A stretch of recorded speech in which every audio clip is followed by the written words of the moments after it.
it's Messi! It is the cleanest of clean finishes from the best on the planet. It's time for the biggest sports stories. Liverpool, the champions of Europe, are top of the world. The biggest interviews. That such a great spectacle is ruined by such thuggish behavior. And all the analysis right here. He's the one player that has the arrogance to think that he can play in any stadium in the world and any pitch in the world in front of any player in the world and take them on. Every weekday, it's my sport, it's your sport. It's ZiFM Sport. Let's join the team for the biggest show in the world of sport on ZiFM Stereo. My station, your station. Yo, welcome to it. This is ZiFM Sport on a Wednesday, Wacky Wednesday, the lockdown edition from our homes to the comfort of your homes.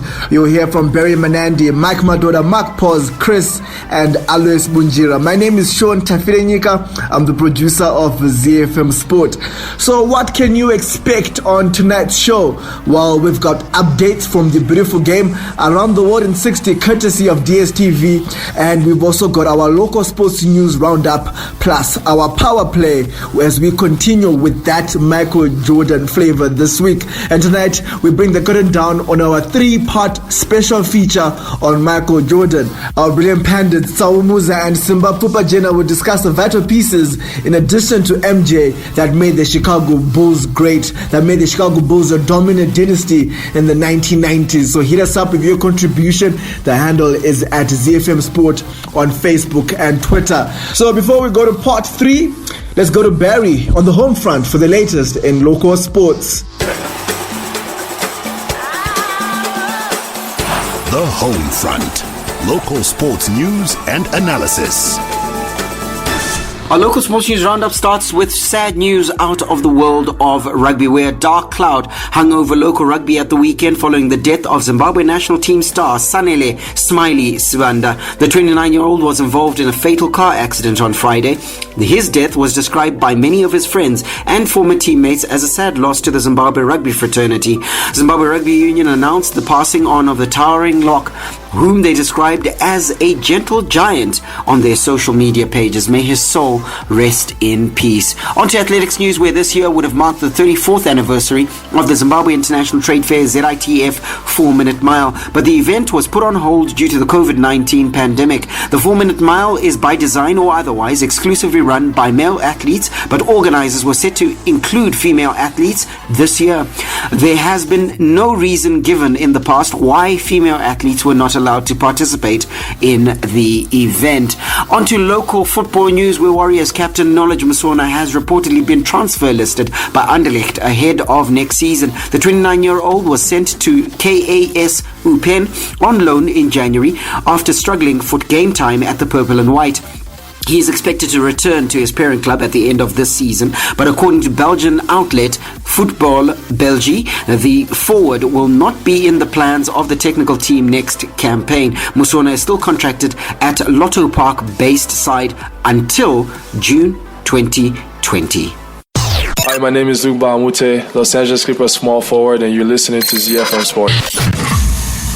Now for the past 2 nights we've been running a special 3-part series on the life of Michael Jordan, presented to you by our knowledgeable pandits Saumuza and Simba Pupajena. It's based on ESPN's Last Dance documentary, which chronicles Michael Jordan's last season with the Bulls, and you can also catch it on Netflix. Now tonight, for the final installment for part 3, Tau and Simba will talk about the elements that made the Chicago Bulls a dynasty. I mean, we talked about his childhood, growing up, getting drafted by Chicago Bulls, and yesterday we ran through those 6 championships. So it's only right that we look at the vital pieces, because he couldn't do it by himself. There was general manager Jerry Krause, the key pieces in addition to Michael Jordan, who were Scottie Pippen and Dennis Rodman, plus team head coach Phil Jackson.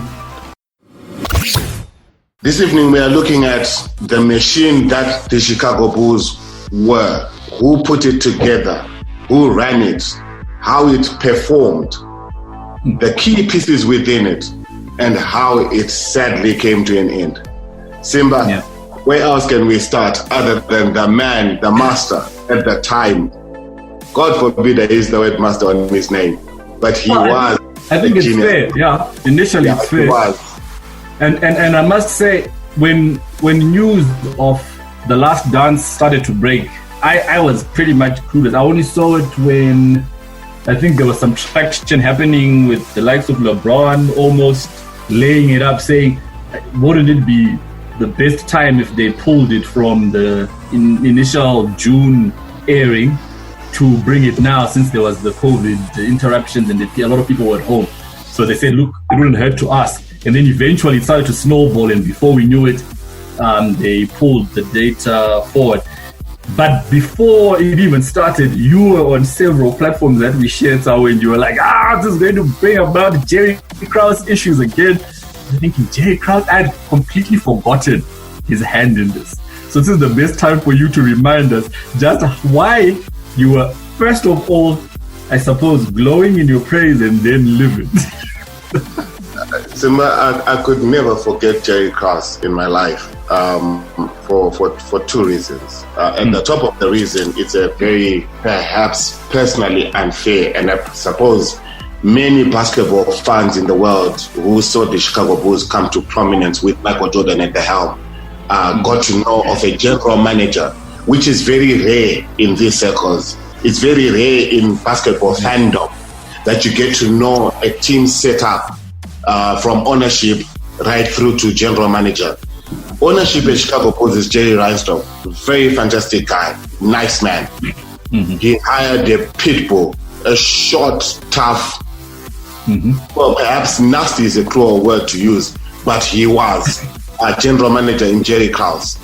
Jerry Krause is the one who scouted Michael Jordan, but then built the pieces and put the pieces together around Michael Jordan.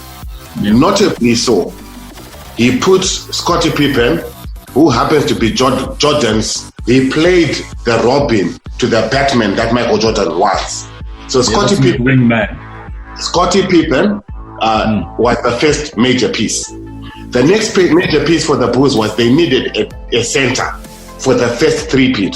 So he first brought in Bill Cartwright. Then after Bill Cartwright, he brought in Horace Grant. So you've got a proper triangle. In this so-called skill that Jerry Krause had of refreshing the team, the second wave, which is the second three-peat, he brought in ostensibly probably the most characteristic NBA player ever in Dennis Rodman. So you get him maintaining your 1-2 tandem of Michael Jordan and Scottie Pippen. Then he brings in Dennis Rodman after Bill Cartwright, Horace Grant had moved on. So Simba, we must give credit to a guy who put the players together. True. And what was interesting for me, because obviously, like you said, you had greater in-depth and all of that, but when it's aired and you see how he got the job to start with, it wasn't like Ryan Stone had a short list of GMs and he was picking. Jerry Krause was at the White Sox and he moved across and said, you know what, I want to be the GM. So he's moving from a different sporting code, but wanting to build something. So whatever the conversations happened then, kudos to the owner for actually looking into it, because when he looked into it and a lot of people said, this guy, like you said, is a pitbull, he's not a likable fella, blah, blah, blah, blah, blah. He said, look, I'm not wanting to put someone in place to win a popularity contest. I want somebody that's going to be effective. And boy, did he make that place effective. And some of the key decisions that he made, I think you mentioned Bill Cartwright coming in, and that was at the expense of one of Michael Jordan's best friends. Charles Oakley. Exactly. Oakley, who was also a mean sort of player, the bruiser and everything, but everyone to a man in that first three-peat team says it was the deciding factor at that moment, because that is what they needed. The qualities that Bill Cartwright brought in were what they needed to actually then get to that championship level. And then by the time the second three-peat team was being put together, I started wondering, we always talk about the big three. Was this for you the first one that we can look back on? I might have forgotten other ones previously in the eras of the NBA, but was this the first one that we can fundamentally say was the first big three, because the difference that always comes about is Michael Jordan comes up and says, I've never had to leave, but the pieces, like you said, have been added to him. So he's been pretty much, his best years have had to be people kind to him, as opposed to what happens in these days where the KDs will go and be the third component somewhere else.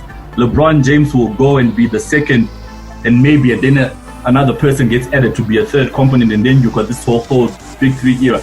Did this start off maybe a big three sort of thing for the NBA? Not in the first. In fact, when I look at the Chicago Bulls in retrospect, I think what they had established was a 1-2 tandem, and that 1-2 tandem will always be Michael Jordan and Scottie Pippen. You find that Bill Cartwright coming into the Chicago Bulls is virtually an unknown piece, and but one thing that Jerry Krause again needs to get credit for is identifying somebody who would fit in with the chemistry of the Chicago Bulls, somebody who would fit in with the play schemes that would then deliver the title and get them over the hump.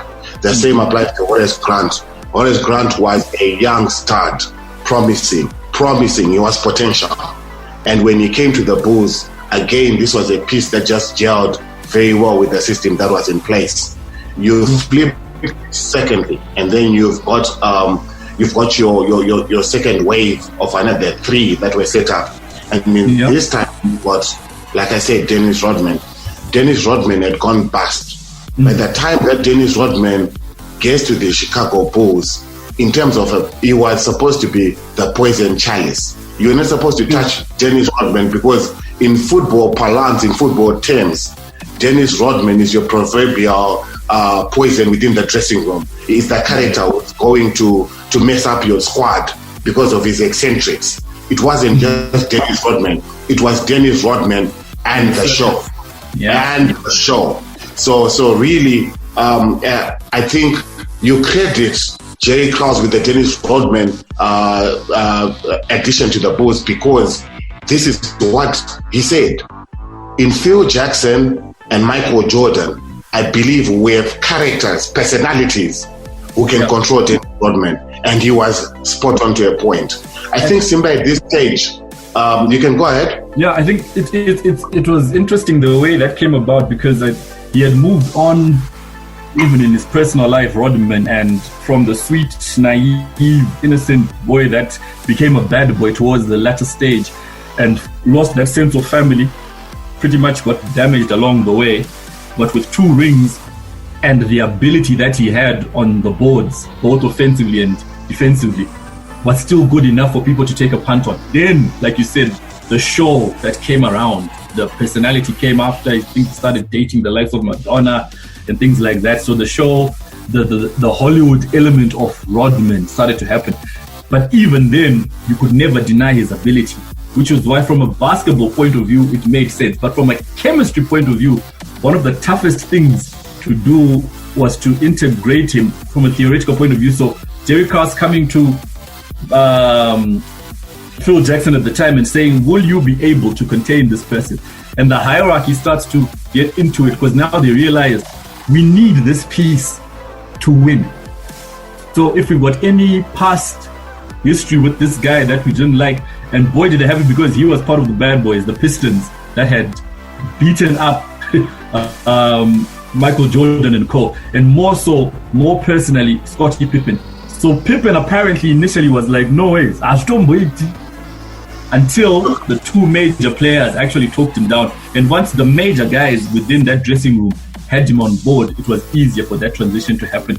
And boy, did it happen in a magnificent way, because I kind of believe him at the beginning of the episode where they profile Rodman, when he says, I'm not sure that the Bulls go on and win a championship without me being added to it. We'll always then wonder if they would have found another person to do what he does. But the fact that he came in and was a vital cog, I think, is kudos to the way the organization put those pieces together. Look, Simba, I think when you touch on the talents of Dennis Rodman, the basketballer, when you speak of Dennis Rodman, the basketballer, I honestly keep saying to myself, I am yet to see a more dominant board player. And by board, I mean defensive board, offensive board, like Dennis Rodman. Mind you, Dennis Rodman is not the biggest of guys. No. But one thing I'll say about Dennis Rodman on a court of basketball is Dennis Rodman gave his heart and more. So in terms of a guy who would compete for a loose ball in the air, you'd obviously say most of the times if Dennis Rodman is on that court, Dennis Rodman is getting the ball. True. So when it comes to his skill sets, what I found fascinating, and probably this is something which I call your core skill set, which shows just how beyond talent you are. Dennis Rodman spoke about his ability to read shots in the air, how they would rebound off the rim, the angles in which they would take off so that he could go after the ball. To show how an impact of a skill set he was, when we are going to look into Scottie Pippen's time with the Chicago Bulls. There's a time when Scottie, because of his contract situation, and because at the time Jerry Krause identified Scottie Pippen as a piece he was going to trade out of the Chicago Bulls, Scottie Pippen went sulking and he went off. So Michael Jordan in that time did not have his preferred go-to dropping. Michael Jordan then turned to Dennis Rodman and asked him, Dennis, can I trust you to join me in carrying this team on my back? And when Dennis Rodman stepped up, the Chicago Bulls were again on their way to title-winning performances. With that said, Simba, you realize that Dennis Rodman, I think everybody accepts that he is a troubled somebody. He is a troubled soul. And nothing illustrates this more than the coming back of Scottie Pippen into the team. Because Michael Jordan reverts back to the original default settings. Exactly. My go-to person is Scottie Pippen. And what does Dennis Rodman do? He goes off sulking. So Michael times even goes off to Vegas. I think the Vegas scene is a story for the ages, because here is a guy who just woke up and said to Phil Jackson in the middle of a season, I want a break. I need to go to Vegas. But because they understood who this guy was, the kind of support he needed, Phil Jackson allowed it, but had given him only 48 hours break. Yeah. Dennis Rodman went for days, leading to Michael Jordan himself saying to Phil Jackson, allow me to go to Las Vegas to bring Dennis back. A story now comes out and says he was shacking up with Carmen Electra, who at the time was this hot young girl that Hollywood knew about. Michael Jordan knocked on his room, and according to Carmen Electra herself, she had to hide beneath the cover. So that Michael Jordan did not see who Dennis Rodman was with. But anyway, Simba, having touched on that, this is how you see the worth of not only Dennis Rodman, but of Michael Jordan himself as a leader, Scottie Pippen as a number two. Well, let's look at Scottie Pippen, Simba. I think the Bulls story is totally incompletely told without spending time looking at Scottie Pippen. And Scottie Pippen, in light of a young boy coming out of college from a very poor background and rushing to append his signature to perhaps one of the most unfair contract offers in all of sports, which was, I think, a 7-year or 9-year, 18 million. It was 9 years for 18 million United States dollars. Simba, can you just run us down through that?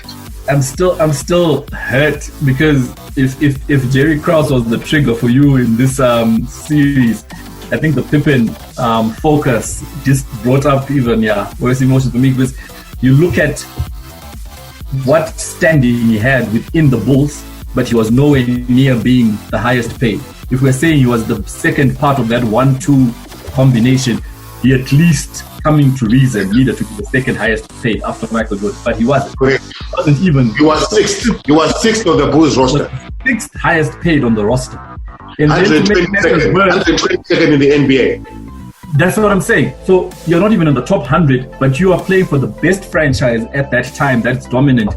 and you're not getting the appreciation. And a lot of it also comes, I suppose, from what you've touched on in terms of his background. He comes out and he mentions that he needed to make sure that the people that he was looking after had their future secure. So that was, I think, for me, what motivated the very long-term nature of it. Guaranteed, there's no way you could have known that barely a year into that contract, because they then went on the three-peat and the global success of the NBA and all of that after the 92 Olympic Games, the NBA started to make a lot more money was coming in through broadcasting, so contracts started to change. But because he was tied in, and Rhinestone is a tough negotiator, he said, don't come back to me as soon as you've signed it. He looked at it and he said, this is not a smart move, but once you've signed it, I'm going to hold you to it.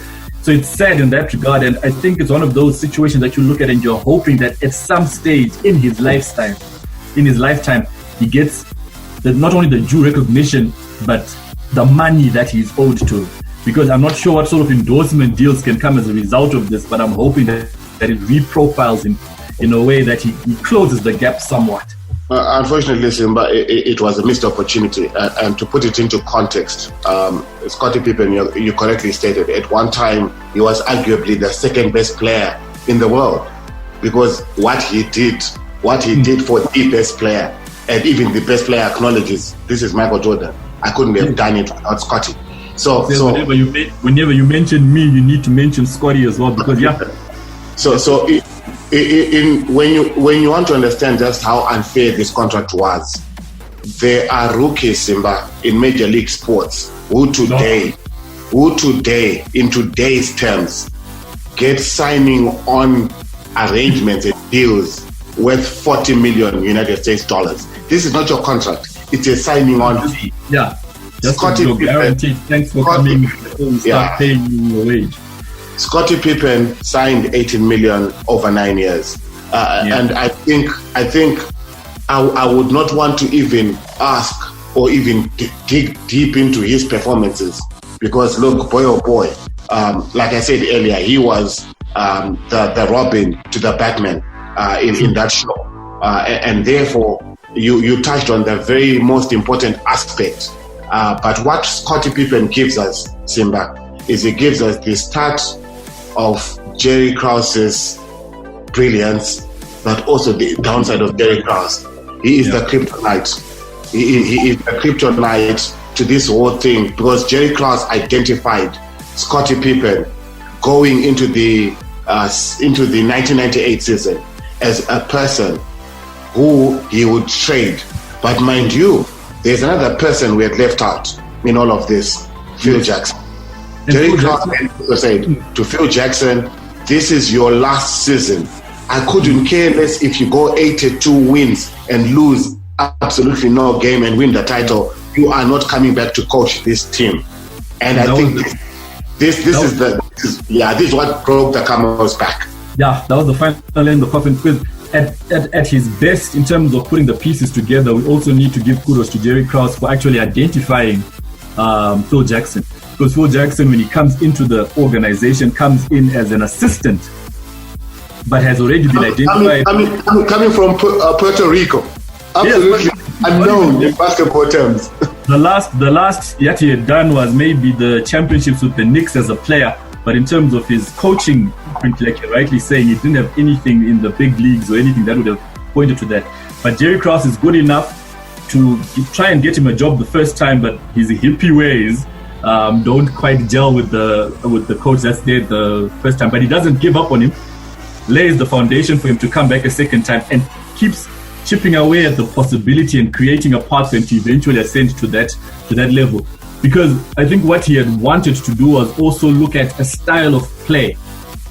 And that's why I also keep saying in the formative years, Jerry Krause continues to get the kudos. But unfortunately, in continuing to want to uphold the legacy of organization, he doesn't have the man management skills that Phil Jackson has. He doesn't know when to hold back. So something that is brilliant for him is also his undoing, because along the way, when we start chipping away before we get to what broke the camel's back, there's that incident with Tony Kukoc. Right. Eventually became a good piece for the Chicago Bulls, but the way in which he was being introduced, it's similar to the situation, I was thinking of Fernando Torres at Chelsea. Brilliant player, but you're bringing someone into a dressing room that's already accustomed to winning, and you're bringing him in for such huge wages and things like that. So you start to upset the dynamics. So I don't think Jerry Krause knew that. But the person that did know how to manage that with all the theatrics that were going on around that was Phil Jackson. That's it. He knew how to manage the players that were coming in. He knew how much leeway to give the likes of Dennis Rodman. He knew how to rally the troops even when Scottie Pippen was going through what we are calling a sulk, and still reintegrate him when he was now ready to play. So to see Jerry Krause now picking one of the key components as the one thing that he thought was disposable, even after trying to pick off another one with Scottie Pippen, just started to show just how almost naive he was about exactly what was making this machine run. Look, I think we might try to constrict or compact this, but we have a general manager who was a genius in putting pieces together, but also become the guy to make everything unravel because of how he wanted to dismantle this. I've said to myself, I'll be very unfair on both sides, the players and Jerry Krause, if I don't now, in retrospect, point where the buck stopped with all of this. I blame Jerry Reinsdorf, the Chicago Bulls owner, for not making a decision, for allowing it to happen, because he should have called time on Jerry Krause to say, I now need a more dynamic person to keep the ship together, but at the same time make the necessary arrangements. A general manager ran roughshod over the Chicago Bulls. And speaking of that, Simba, I think we've touched on parts of Phil Jackson and his brilliance. And in the last show, we mentioned that Phil Jackson brought to the NBA what is known as the triangle offense. And that is Phil Jackson's mark on that league, because not only was this successful with the Chicago Bulls in the double three-peats, it was also successful with the Los Angeles Lakers. And that three-peat that Kobe and Shaq had, at the center of it was Phil Jackson and the triangle offense. So really, that shows you how tried and tested not only a coach, but a system that Phil Jackson would bring to any NBA team. What surprises me about that, when you're now mentioning that it actually then transcended almost not an entire generation, but to a different era, is the fact that people have seen it being played in a decade.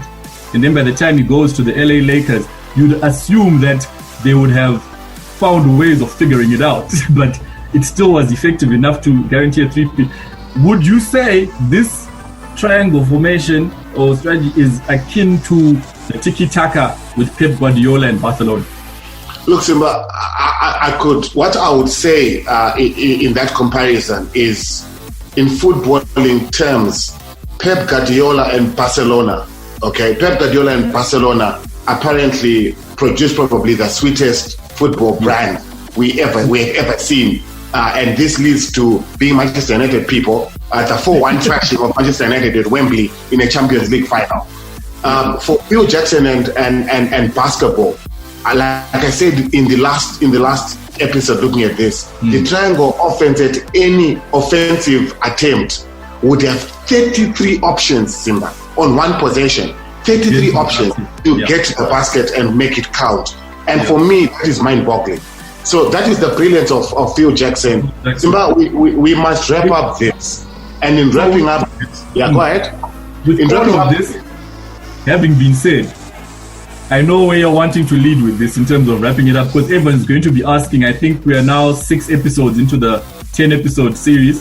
We're not going to be able, we can only cast a gaze into maybe how they're going to end it, but people are going to be wanting to find out, where then do these Bulls, first three-peat, second three-peat, all of it together, that decade of success, where do they rank in terms of the all-time teams? Look, Simba, I'll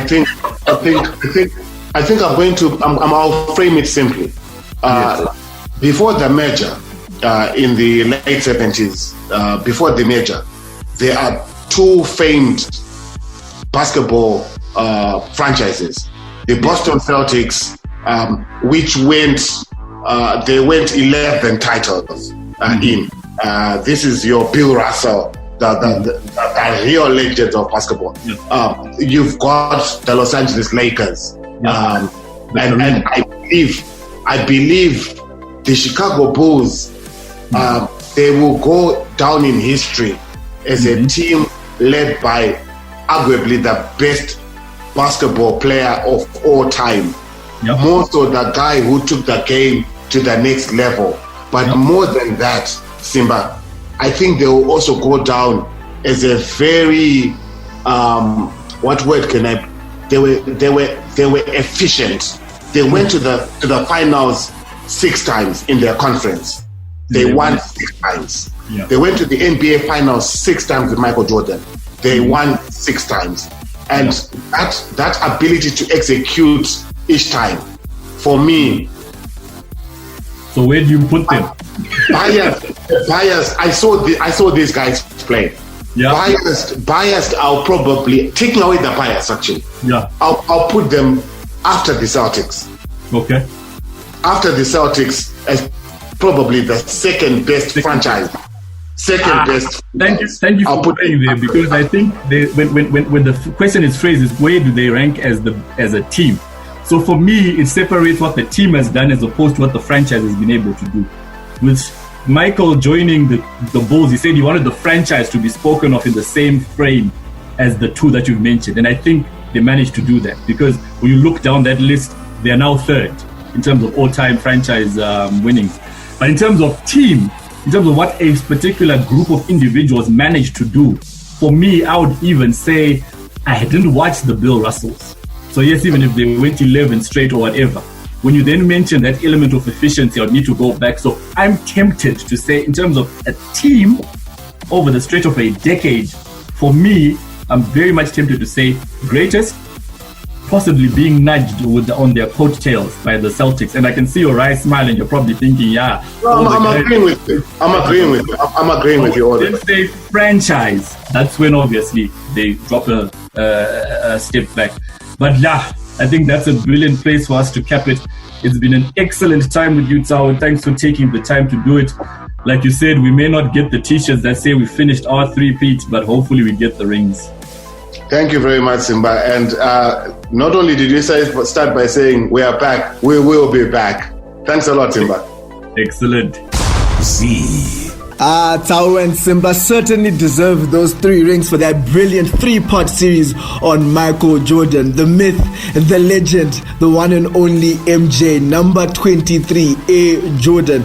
And like they rightfully said, he couldn't do it alone. And as we have seen in recent NBA championships, it usually takes 2 All-Stars to get it done, because the first time that Michael Jordan was paired up with another All-Star in the form of Scottie Pippen, he won a championship. And then add Dennis Rodman to that, they became a dominant dynasty, back-to-back 3-peats. That shows that you just need 1 or 2 more pieces to bring it all together, because that was the only thing that was missing in those 7 to 8 years where he first came into the league, but he didn't win any championship. And people were just saying, is he just going to be another special player, but is he ever going to be a winner? But no doubt that spurred him on. I think one of the key things about Michael Jordan as well is that he always seems to play with a chip on his shoulder. Anytime someone says something about him, anytime someone bets against him, or anytime someone compares him to people who he feels he shouldn't be compared to, he comes out and he absolutely dominates with the help of his teammates. And Jerry Krause, I mean, even though he did bring it together, we also have to know that he tore it apart. You know, he's likened to Ed Woodward at times, and how the Glazers just let him do whatever he wants. Because at the end of the day, even though Jerry Krause did bring it together, he played a major hand in tearing it all apart by refusing to let Phil Jackson have a contract extension. In essence, it was just now agreed that last season, that 1998 season, that after that was done, Phil Jackson was moving on because Jerry Krause had other ideas and he wouldn't budge. And we know what happened. Phil Jackson ended up going to the LA Lakers and they also won a bunch of championships. So in terms of being the villain to the Michael Jordan story, Jerry Krause is certainly one of them. And the key thing that Tau and Simba also spoke about was the Chicago Bulls being a great dynasty. It's a team that will always have high status, that will always be reveled upon in the NBA. Mike Madoda hit me up and he said, remember, Sean, that there was the Boston Celtics and we have to give them a shout out. So certainly the Celtics are right up there, but we also have to give a nod to the Chicago Bulls and what they did in the 90s. So it'll be interesting to see which will be the next team to come out and dominate, win 3 championships on the trot or even 4. But for now, we have no idea of knowing. With Giannis Antetokounmpo with the Milwaukee Bucks, with Kawhi Leonard, our Paul George with the LA Clippers, LeBron James with the LA Lakers, and we also have superstars like Pascal Siakam coming up with the defending champions Toronto Raptors. So it remains to see which team will emerge as the greatest dynasty in basketball. But so far, we have to give a nod to the Boston Celtics and of course Michael Jordan's Chicago Bulls in the 1990s. And that man, Michael Jordan, it's been a special 3-part series, but sadly it's come to an end. But we will always know the myth, the legend that is Michael Jordan, and I hope that you enjoy the last couple of episodes of The Last Dance. Let's keep the interaction going. The handle is at ZiFM Sport on Facebook and Twitter. Coming up next is the latest in international sports news with Around the World in 60 from Chris, and then after that is the Power Play. Around the World in 60 Seconds. International sports news. Around the World in 60 is proudly brought to you by DSTV. We take off in New Zealand, where new All Blacks captain Sam Cane had to keep the news of his appointment secret for longer than he expected. The 28-year-old has played 68 tests for New Zealand, leading the sides on 3 previous occasions, and succeeds Kieran Reid, who retired from international rugby at the end of the Rugby World Cup in 2019. He was widely tipped to take the role, but explained to Sky New Zealand's The Breakdown that it's a secret he's had to keep himself for longer than he expected. We head over to Spain, where Rafael Nadal does not expect to return to play competitive tennis until 2021 due to the coronavirus pandemic. The virus has also led the cancellation of Wimbledon and postponement of the French Open to September, while the status of the US Open, scheduled to take place as usual in late August, remains unclear. Nadal has said he had practically written off the remainder of the year, and he is now looking to the Australian Open in January 2021 as the next tournament he'll play. Down in the US, where New Orleans Pelicans rookie star Zion Williamson could face a possible minutes restriction if the 2019-2020 season restarts. During a conference call, Pelicans coach Alvin Gentry discussed the possibility of easing his workload if the regular season play resumes. At this point, it's unclear if the Pelicans will even have to cross that bridge, but if the league does resume regular season play, Williamson would be in a unique situation. DSTV has some great content lined up for you tonight. There's some of the best races from the last Olympics. You also get highlights of all 3 weeks of last year's Tour de France, some cracking documentaries, including one on basketball bad boy Dennis Rodman. You want to take a look at what the Viewer's Choice and the Primetime segments have in store for you tonight on SuperSport 1.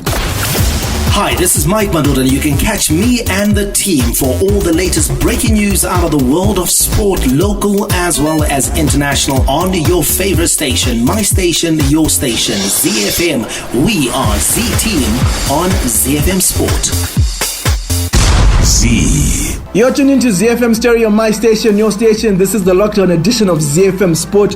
Remember, if you want to get in touch with us, it's at Barry Manandi, Mike Madoda, Alois Bunjira, Mark Pause, Chris, and myself, Sean Tafirenyika. Let us know what you think about everything that we are discussing on the show. But for now, let's go to the world of football and catch up with what's happening there in the beautiful game. The big leagues, the big teams, the big players. The beautiful game on ZiFM Sport. Horsepower unmatched. Talk to beat the best. Speed unrivaled. Sleek and easy on the eye. Let's get behind the wheel of football engineered to perfection. The Bundesliga, made in Germany. Today, the beautiful game kicking off in Germany, where, according to reports, the Bundesliga's return is set to be delayed until May 22 at the earliest by Chancellor Angela Merkel. There had been hopes that the German top flight would be allowed to hold its first fixtures after the coronavirus shutdown on the weekend of May 15, having already pushed back from May the 9th. But reports suggest that the government will now insist there must be a 2-week quarantine of all teams in the division before action can resume. According to German press agency DPA, that could take the form of a training camp. So Chancellor Angela Merkel has come out and said, hang on, before we get football underway, let's make sure that we are making the right decisions. And why is she interested? It's because she's got a responsibility that goes beyond football and the multi-billion-dollar league that is the Bundesliga. She's the Chancellor of Germany, so she's responsible for anyone and everyone who's a German citizen. There have been concerns that if sport gets underway quickly, there could be a second wave of infection. So Angela Merkel, knowing full well that there is a risk that is going to be taken, but she's going to make sure that there are mitigating factors, or they're going to try and mitigate against that second wave of infections coming through. So what they've said is that, okay, we're going to isolate the players, the match officials, and anyone who's involved in bringing a match day to pass. They've calculated that the Bundesliga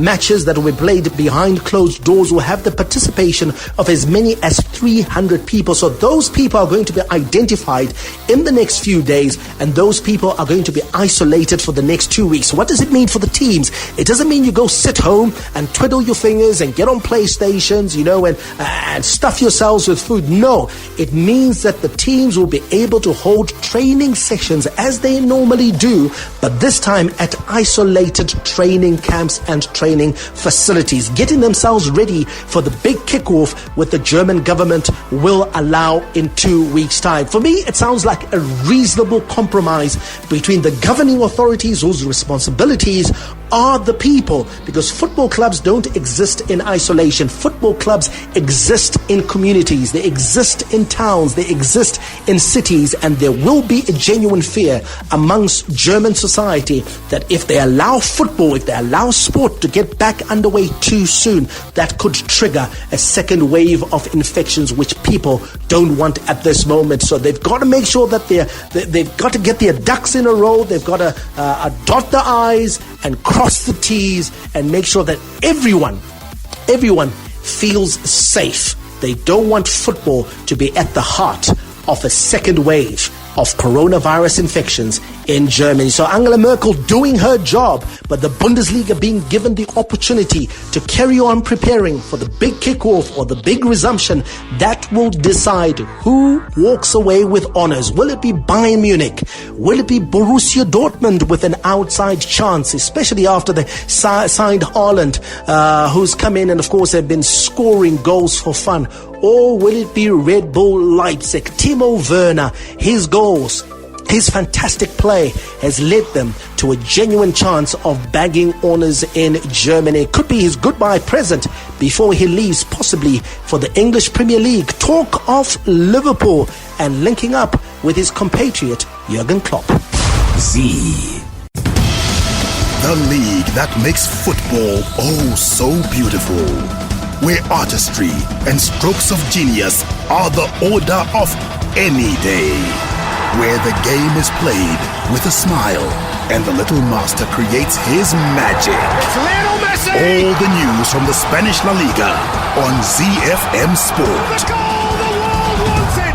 Off to Spain, where Real Madrid goalkeeper Thibaut Courtois has said he does not believe Barcelona should be named champions if the La Liga season cannot be completed. Players in Spain are being tested for coronavirus this week ahead of a return to individual training sessions, possibly next week. Now, La Liga has confirmed that it hopes to resume playing competitive games in June and finish the 2019-2020 season this summer. And of course, Thibaut Courtois would say that because in truth, Real Madrid are only 2 points behind Barcelona, and that means that the league is wide open and still a possibility for anything to happen in that division. So I think La Liga needs to come to a conclusion, and if it is called off, however, there's only one way to go, and that's to award the team that's on top of the log the championship. But it looks like things are going to be completed and concluded, because Madrid's players themselves will return to their Valdebebas training ground on Wednesday morning, that's this morning, to undergo testing for coronavirus, with a view to returning to training next Monday once club medical staff have received the test results. So they went for their testing this morning, and should all those results come back positive, or whatever the results are, they will return to training on Monday, meaning that the protocol or the schedule for them returning to competitive matches will start in earnest with the individual training sessions, ultimately leading up to full contact training and then ultimately playing games. But in truth, you can understand why Thibaut Courtois is saying that no, don't award it to Barcelona, because we still have a good chance of winning the league. And I think that Barcelona and Real Madrid, because of that rivalry, wouldn't want to just give the title away. In truth, they want to go back onto the football field, give themselves a chance to win it outright, and see how it all plays out. Now, Real Madrid themselves shut down their training ground on March the 12th, and players were sent home after basketball player Trey Tompkins tested positive for coronavirus. And now, subsequently, it's been disinfected and prepared for use this past week. That's in accordance with the protocol for return to professional sport, according to Spain's Ministry of Health. And therefore, Real Madrid is all ready to go. They tested this morning. If those results come back and the bulk of them are negative, then we will see them return to individual training sessions come next week. And that is the same for many of the clubs in La Liga. And that will only mean that a 4-week phased process will see player testing followed by individual activities, then group sessions, and finally, if all goes according to plan, competitive games. So we are now seeing, I think, the last of not having football on TV, because no doubt when they return, even the Prime Minister out in the leader in Spain declared that when football returns, it will be behind closed doors. So chances are we will be seeing a return to football around about last week of May, beginning of June, out of La Liga, out of the Bundesliga, and hopefully the Premier League won't be too far behind. It's to the Premier League we go next. Z. All the rivalry. Here is Harry Kane for Tottenham. Oh, what a goal! A classic derby goal from Harry Kane. Catch him if you can. All the stars. Oh, back here's Liverpool 2 in front. Talk about impudent. Talk about improvisation. Talk about Sadio Mane. And all the game-changing moments. And Raheem Sterling rattles it home. And once more, City are in front in a trice. All the updates from the Premier League on ZiFM Sport.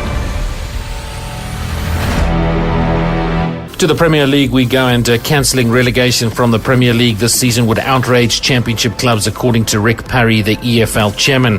Parry added that the 2019-2020 campaign needs to be finished by July the 31st for sides outside the top flight. Former Liverpool and Premier League chief executive Parry was giving evidence to the Digital Culture, Media and Sport Committee on the impact of the coronavirus pandemic. So professional football, as we all know, in England has been suspended since March, with Parry revealing that the clubs below the top flight are facing a 200 million shortfall by the end of September as a result. Now, some Premier League clubs are reportedly uneasy about the competitive disadvantage of playing behind closed doors at neutral venues as they battle relegation, believing the drop into the championship should be taken off the table. Z. The beating drum. The roaring fans. Take a ride on the wild side with the Africa Report on ZiFM Sport. Kaizer Chiefs striker Leonardo Castro is set to leave Amakosi before the end of the 2019-2020 season, and this is according to a close inside source. So Castro's contract with Amakosi is set to end this June, and his future has been the subject of intense speculation all season. With the PSL almost certain to finish beyond June, the likelihood that the Colombian will leave the country immediately after his contract expires at the end of next month has increased. Z. The Nerazzurri, the Black and Blues, Inter Milan. It's Romelu Lukaku, and it was never in doubt. He's a beast at the best of times, but this season he has become a monster. The Giallorossi, the Yellow and Reds, AS Roma. Velotti has a go! Tremendous hits! That's what he's capable of! La Viola, the Purple Ones, Fiorentina. Franck Ribéry seals a glorious win for Fiorentina with a sumptuous goal at San Siro. The Bianconeri, the Black and Whites, Juventus. Ronaldo seals yet another 3 points for Juventus. Tough yet colourful, the best of Italian football on Z. Barcelona are said to be close to signing Inter forward Lautaro Martinez, with the Catalan Giants ready to pay 60 million euros plus 2 players for his services. Martinez's proposed move to Barca has become a seemingly never-ending transfer saga, having long been linked as their successor to Luis Suarez. The Argentina international bagged 16 goals in all competitions this season before play was halted due to the coronavirus pandemic, striking a very menacing partnership with the Romelu Lukaku. Yes, this is quite interesting. This must be a very interesting signing for Barcelona, a very good signing for that matter, very good player. We've always talked about it. Inter Milan without Martinez, I don't know where they will be. Yes, Romelu Lukaku, a very good partnership, but I believe that Martinez is a very, very good signing for Barcelona. If they manage to do it, you can already see that Barcelona are ready. They are ready to reshuffle the squad. You know, they had Luis Suarez, Lionel Messi and Neymar. That was destroyed when Neymar left for PSG, and they tried to make that threesome combination, but they couldn't. They had to bring Dembele. They brought players, but it really didn't work. And now you can actually see that Barcelona, they have resigned to actually play it a different way altogether. Lionel Messi possibly next season might just be playing a little bit deeper, and now they need Martinez to play as the top man. And we hear that already. They have said that any team that wants Suarez, they can come in and make an offer. They are ready to release Suarez. So that's actually very, very indicative of the way Barcelona are moving forward. Z. Just like that, we run out of time and we gotta go, but we'll be back tomorrow for Throwback Thursday, the show that's short, sharp and sweet and takes you closer to your sports stars. So until we meet then, stay safe. And it's Messi! It is the cleanest of clean finishes from the best on the planet. The biggest sports stories. Liverpool, the champions of Europe, on top of the world. The biggest interviews. That such a great spectacle is ruined by such thuggish behavior. And all the analysis right here. He's the one player that has the arrogance to think that he can play in any stadium in the world and any pitch in the world in front of any player in the world and take them on. Every weekday, it's my sport, it's your sport. It's ZiFM Sport on ZiFM Stereo. My station, your station.